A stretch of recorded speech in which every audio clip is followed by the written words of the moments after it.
Weather Service in Upton, New York has issued a severe thunderstorm warning for central Suffolk County in southeastern New York until 8:30 p.m. At 7:48 p.m., a severe thunderstorm was located near Mount Sinai, or near Port Jefferson, moving east at 25 miles per hour.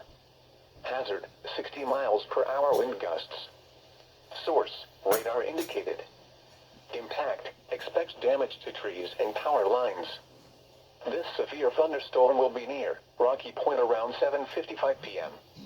Wading River around 8 p.m. Calverton around 8:10 p.m. For your protection, move to an interior room on the lowest floor of a building. Torrential rainfall is occurring with this storm and may lead to flash flooding. Do not drive your vehicle through flooded roadways.